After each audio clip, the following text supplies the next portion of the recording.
Olá, muito boa noite a você. Eu sou Adalberto Piotto e seja bem-vindo ao Cenário Econômico pela TV Brasil, com emissoras públicas de todo o país. Diretamente dos estúdios da B3, aqui no centro da cidade de São Paulo, vamos aos destaques do programa de hoje.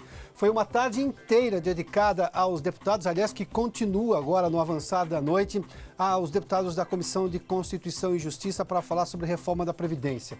O ministro da Economia, Paulo Guedes, explicou o benefício de prestação continuada, que é um ponto polêmico da reforma, com alta rejeição dentro da Câmara. Explicou exatamente qual é a intenção do governo em antecipar o valor já aos 60 anos, embora só se atinja o valor atual aos 70 anos, e falou também sobre a capitalização, o regime de capitalização da reforma da Previdência, mas explicou justamente a questão de o poder que tem hoje a reforma de trazer um cenário econômico mais favorável ao crescimento da economia. O Ibovespa em dois momentos hoje, o dólar também. Antes de começar a Comissão de Constituição e Justiça, a sessão na CCJ, nós tínhamos o Ibovespa subindo e o dólar caindo. Exatamente os sinais ficaram invertidos depois de todo o começo, mas tem os deputados pedindo a parte para explicar muita coisa da oposição, ou seja, muito barulho também da oposição, reclamando da Previdência, visões equivocadas sobre a reforma, muito antes das explicações, inclusive, do ministro. Aí a Bolsa baixou um pouco a guarda e terminou em queda hoje. O Brasil já tem mais de 8 milhões de microempreendedores formais, a gente vai falar sobre esse assunto também. E no estúdio, Carlos Alberto Bifuco, do Instituto Brasileiro de Executivos de Finanças, para falar justamente da reforma da Previdência e seu momento dentro da economia brasileira, o que traz para o futuro da economia brasileira. Tudo isso no cenário econômico que já está no ar.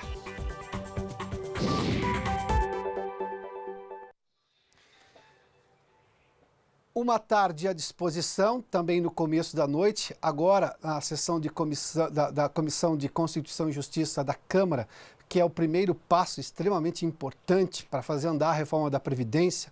O ministro Paulo Guedes iria na semana passada essa comissão, mas não tinha sequer um relator. No final da semana passada se decidiu o relator e aí sim, hoje, como estava agendado, o ministro da Economia, Paulo Guedes, foi à Comissão de Constituição e Justiça para explicar aos deputados da comissão, e essa comissão avalia apenas a constitucionalidade da proposta, ou seja, se não ofende a Constituição, se não ofende as cláusulas pétreas da Constituição. As mudanças serão feitas só na Comissão Especial da Câmara e, obviamente, também no plenário da Câmara, se for o caso, depois no Senado, mas essa comissão só tem essa função. E foi lá justamente para explicar, nesse esforço do governo de dar aos parlamentares todos os argumentos a favor da reforma da Previdência, explicar os pontos dessa reforma da Previdência.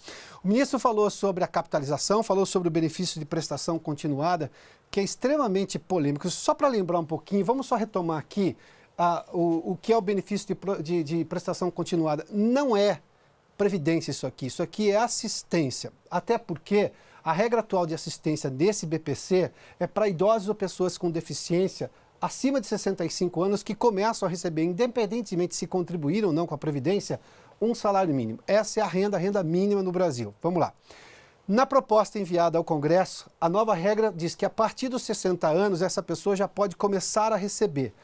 Passa a receber R$ 400 por mês, ou seja, já aos 60 anos, 5 anos de antecipação. Na visão do Ministério da Economia, isso é uma forma de atender já uma população que tem problemas sérios com a carência, ou seja, que estão excluídas do sistema financeiro, elas passam a receber R$ 400, vai avançando até chegar aos 70 anos e aí sim um salário mínimo. Os deputados viram isso como um problema e tanto que o ministro pegou e falou que em algum momento isso poderia ser pensado da seguinte maneira: o beneficiário poderia escolher se quer já antecipar os 60 anos ou esperar os 65 anos e passar a receber já um salário mínimo. Ou seja, antecipa com R$ 400 para ter um salário mínimo só aos 70 anos ou espera 65 anos para ter esse salário mínimo, como é a regra atual.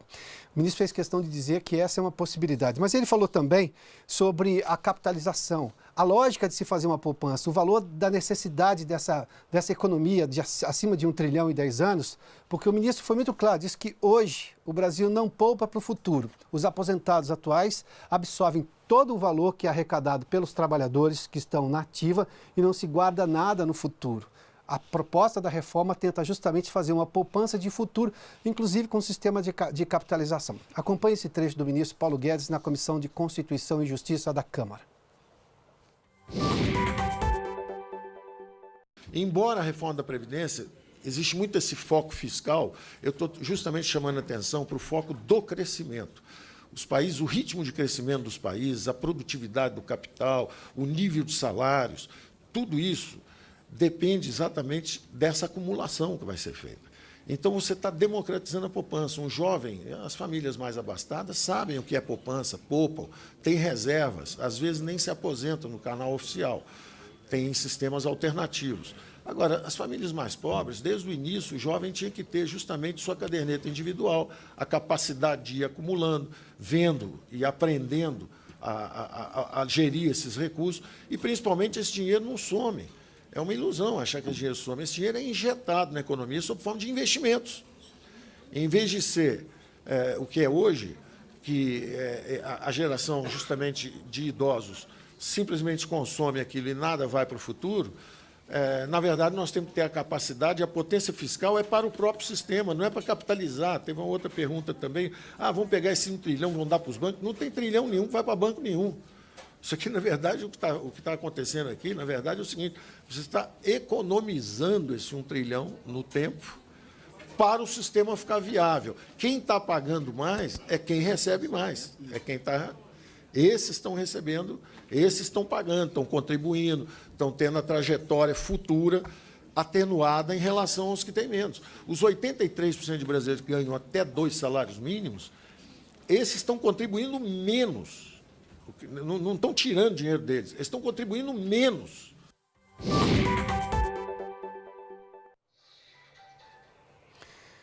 Bom, a sessão da comissão teve momentos mais tensos com a oposição e discussões sobre modelos econômicos, mas o governo está nessa ofensiva para justamente melhorar a comunicação da reforma da Previdência com os parlamentares. A Rosiane Kennedy tem acompanhado essa discussão. Hoje, inclusive, o próprio ministro falou, o presidente também falou. Rosiane, boa noite. Boa noite, Piotr. Boa noite a todos. E o presidente da República, Jair Bolsonaro, que está retornando neste momento de Israel para o Brasil, chega aqui agora à noite com um foco: a aprovar a reforma da Previdência. Ele já avisou que vai pegar pesado pela aprovação da nova Previdência, mas ressaltou: o Congresso é soberano e é quem vai bater o pênalti agora. Confira. Vamos jogar pesado na Previdência, porque ela é um marco, né? Se der certo, a gente tem tudo para fazer o Brasil decolar. O parlamento é soberano para fazer os polimentos, tirar alguma coisa, é soberano, tá certo? A gente gostaria que passasse como chegou, mas nós sabemos que vai ter mudança. Não existe projeto que não tem mudança, coisa rara acontecer isso aí. Ainda mais um projeto tão amplo como esse que é da Previdência. Quem vai bater o pênalti é a Câmara dos Deputados agora, e depois o Senado.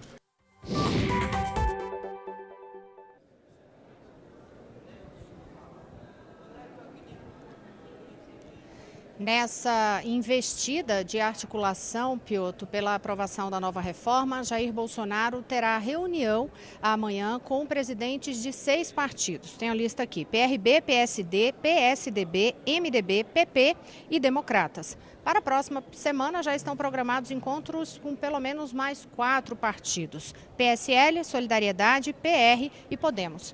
O ministro da Casa Civil, Onyx Lorenzoni, detalhou hoje o foco desses encontros e disse que o governo está abrindo as portas para a formação de sua base de apoio aqui no Congresso Nacional. Acompanhe.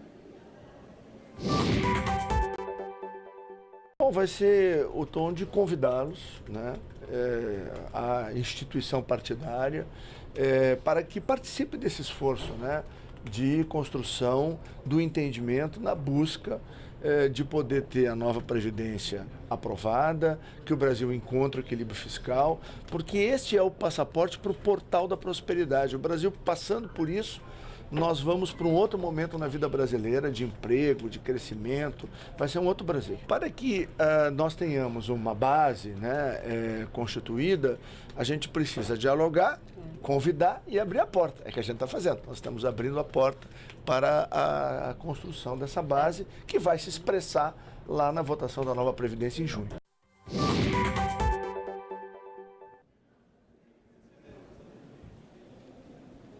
E nesses encontros também, Jair Bolsonaro deve marcar um encontro com o presidente da Câmara dos Deputados, Rodrigo Maia. Piotr?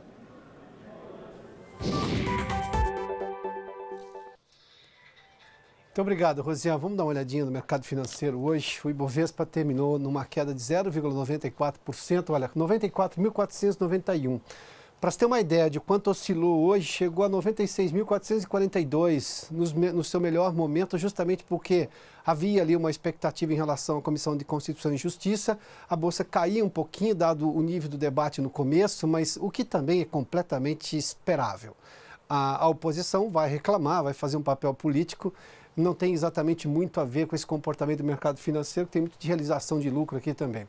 As ações Petrobras hoje caíram, Vale subiu 0,29%, Banco do Brasil, Bradesco e Itaú tiveram queda também. Aqui nós estamos falando do peso pesado do Ibovespa. O dólar teve um comportamento bem semelhante. Estava caindo durante boa parte do dia, subiu agora no final da sessão, pouco mais de 0,5%, 0,56 a R$ 3,87, ou seja, fechou na máxima justamente a 3,87, até porque foi a 3,83, uma diferença de 5 centavos, nós estamos vendo ali, né? 4 centavos, perdão, de 3 a 7, 4 centavos de oscilação hoje. Bom, vamos seguir aqui porque o Brasil já tem mais de 8 milhões de microempreendedores formais. O Maurício de Almeida está conosco no Rio e tem detalhes sobre este assunto especificamente de microempreendedores acima de 8 milhões. Maurício, boa noite, seja bem-vindo. Obrigado, Piotr. Muito boa noite. Devido a essa alta taxa de desemprego, trabalhar por conta própria foi a solução encontrada por muitos brasileiros para garantir uma renda. Em busca de mais estabilidade e benefícios, com obtenção de empréstimos e também acesso à Previdência Social, muitos empreendedores decidiram regularizar seus pequenos negócios. Eles conseguiram um CNPJ depois que se cadastraram como microempreendedores individuais. Já são 8 milhões e 100 mil pessoas nessa situação no país, o que representa um crescimento de 120% nos últimos 5 anos. Somente nos 3 primeiros meses desse ano, o Brasil ganhou 379 mil novos microempreendedores individuais. O programa, que em 2019 completa 10 anos, foi lançado para incentivar a formalização de pequenos negócios e de trabalhadores autônomos, como vendedores, doceiros, manicures, cabeleireiros, eletricistas, entre outros. Pelas regras, pode ser um microempreendedor quem fatura até R$ 81 mil por ano, ou R$ 6.700 por mês, e tem no máximo um funcionário. Atualmente, o custo mensal do registro é de R$ 49,90. Piotr.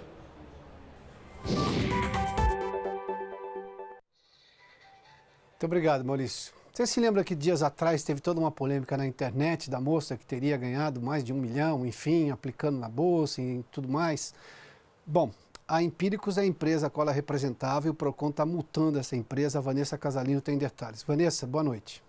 Oi, Piotr. Boa noite a você, boa noite a todos. O Procon aqui de São Paulo decidiu multar a Empíricos por esse vídeo de investimentos que ficou bem famoso na internet, o vídeo da milionária Betina. Nele, a funcionária da Empíricos, a gente vai ver um pouquinho do vídeo agora, de apenas 22 anos, afirma que juntou essa quantia em apenas 3 anos, com investimento inicial de pouco mais de R$ 1.500.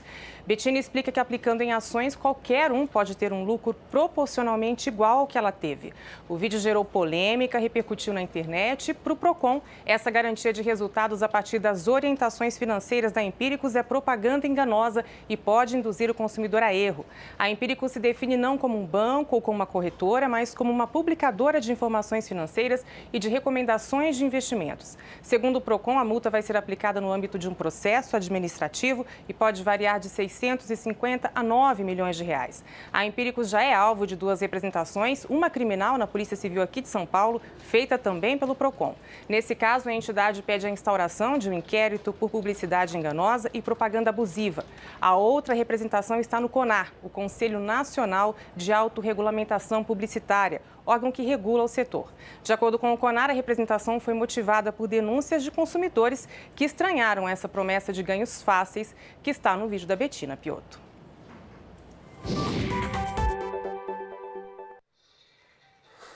Muito obrigado, Vanessa. Bom, vamos fazer um intervalo, daqui a pouco a gente fala um pouco mais sobre Previdência. O Carlos Alberto Bifuco, do IBEF, está conosco. A gente volta em instantes.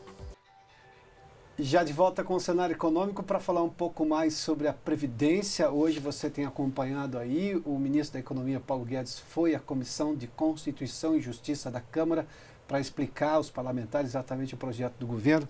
Carlos Alberto Bifuco, que é do Instituto Brasileiro dos Executivos de Finanças, está conosco aqui. Bifuco, Oi, tudo bem? Bem-vindo aqui ao cenário Obrigado. econômico. Eu vou tomar por um ponto que o ministro tem feito muita menção a isso, e ele diz assim, é preciso salvar o atual sistema de repartição, que é exatamente o que ele usa, a expressão que ele usa. O que significa exatamente salvar o atual sistema? Porque, obviamente, quem está recebendo pode achar que não precisa ser salvo. Agora, quem ainda não está recebendo e está contribuindo quer saber se isso vai ter futuro. E ele está dizendo que não vai ter futuro, por isso que é preciso salvar o atual sistema, mexendo na idade mínima, mexendo no tempo de contribuição, cobrando de quem recebe mais, menos de quem recebe menos. O que é exatamente salvar o atual sistema?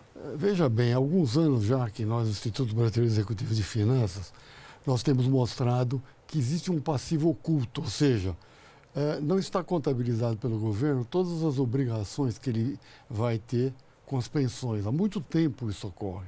Então, este é o momento em que a caixa, o dinheiro, os recursos estão faltando. Então, o que ele está dizendo é que nós estamos à beira de um colapso. O sistema não fez os provisionamentos, nós não temos, na realidade, ativos, né, para cobrir o que está acontecendo.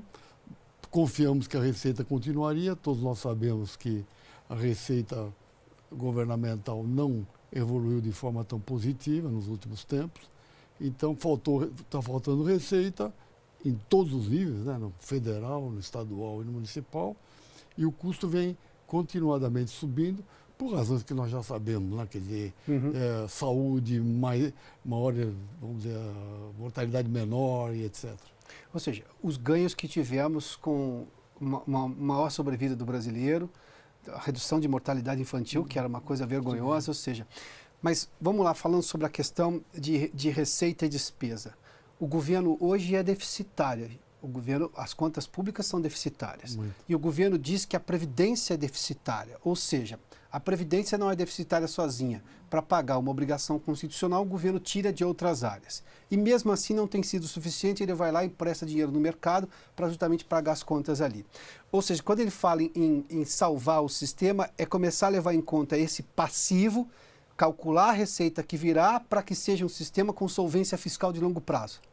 Perfeito. Você, no governo, você não tem muita chance de inventar, né? Você ou recebe recursos através das receitas de tributos e taxas, ou toma empréstimo, ou vende ativo.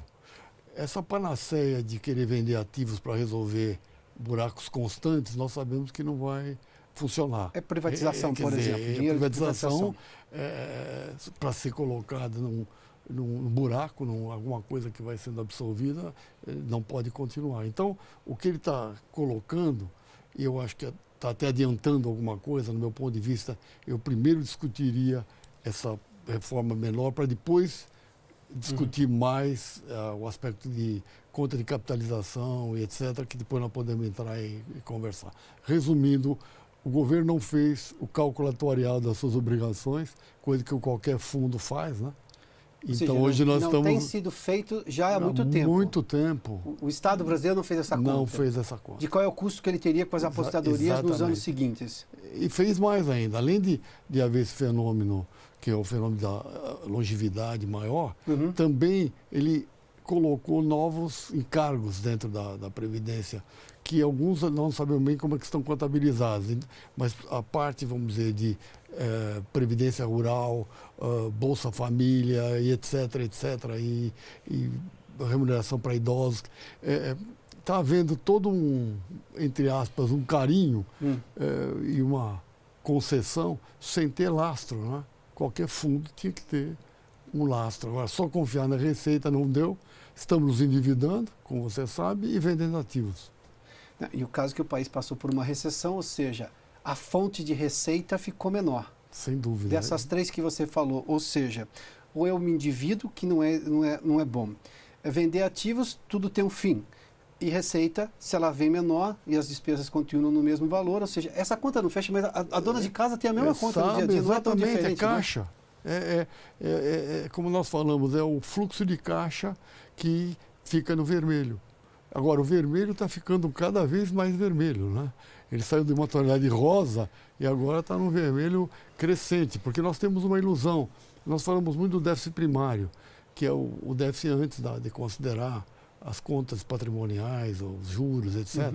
O déficit nominal também é enorme, quer dizer, não adiantou muito diminuir a taxa de juros, já que a inflação é baixa, o endividamento continua.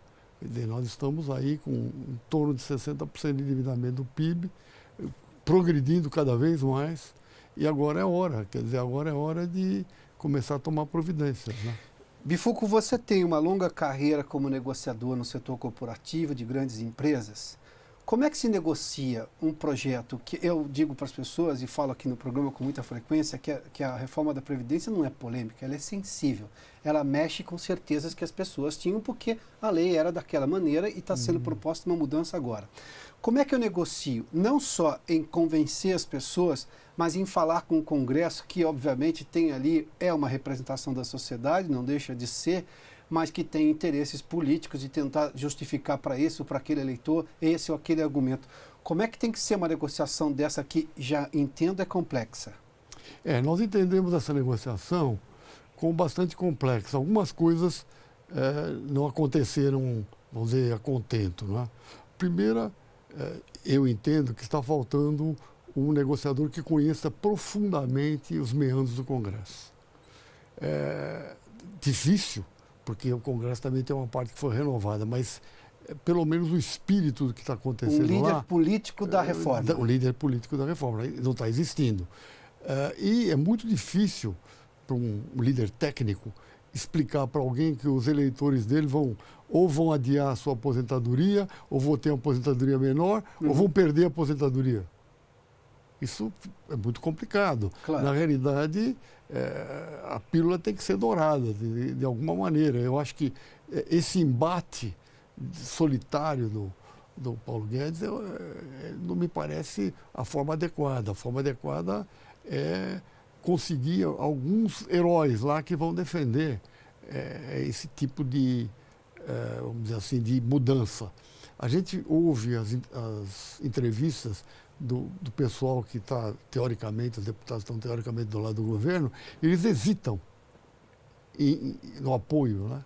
Então, mas tem que haver, quer dizer, tem que ficar muito bem explicado. Agora, querer colocar só a parte técnica nisso não vai dar certo. Quer dizer, o deputado, o senador, aquele que tem o voto, né? Ele precisa, de alguma forma, de explicar uma situação dessas para os seus eleitores. E caso onde não tem pão, né, todo mundo grita e ninguém tem razão, né? Bom, você fez aí menção a um defeito grave. Quem defende uma proposta não pode hesitar. O Paulo Guedes não hesita, o ministro não hesita. Aliás, ele é extremamente ilustrado em explicar a reforma.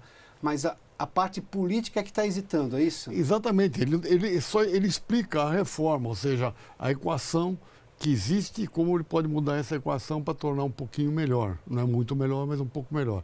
Agora, como é que fica o relacionamento dos deputados, principalmente nesse momento, depois dos senadores, com os seus eleitores? Como é que vai ser essa negociação? Como é que eles vão explicar para os seus deputados, para os seus eleitores, o que está acontecendo? Porque, na realidade, agora estamos discutindo de forma profunda. Mas, no fundo, é muito simples. Alongar o prazo para a pessoa se aposentar, diminuir pensão e cortar benefícios. Como é que você explica isso? É complicado, precisa ter uma explicação muito boa, precisa haver um convencimento. Hoje, nós assistimos uma parte, pelo menos, do longo debate que está acontecendo na Comissão de Constituição e Justiça, e verificamos isso, que tem muita gente perdida, sem entender muito bem o que acontece. Então, tinha lá um deputado, não, o que acontece com a pessoa que tem 70 anos, o que acontece com o mais pobre, Quer dizer, eles estão procurando argumentos para entender, e o Paulo Guedes, solenemente, como um bom técnico, fala, não, 85% está fora de problema. Mas vamos comprovar, vamos explicar isso sem cálculos atuariais mais complicados, vamos explicar de uma maneira que se entenda melhor. Bom, o desafio é longo, então, e grande. Obrigado. Bifuco, obrigado pela gentileza da entrevista. Aliás, o ministro fez menção agora há pouco na Comissão de Constituição e Justiça que ele defende exatamente isso. Uma reforma robusta agora garante uma vida longa para o país. se não for tão robusta, daqui a 4 anos, ele disse aos parlamentares da CCJ, vocês vão estar aqui discutindo novamente. Eu não estarei aqui porque o governo teria acabado, ele falou exatamente dos 4 anos. Vamos continuar acompanhando todo esse tema aqui no cenário econômico, que hoje termina aqui. Obrigado pela sua companhia, pela audiência, boa noite a você, até amanhã.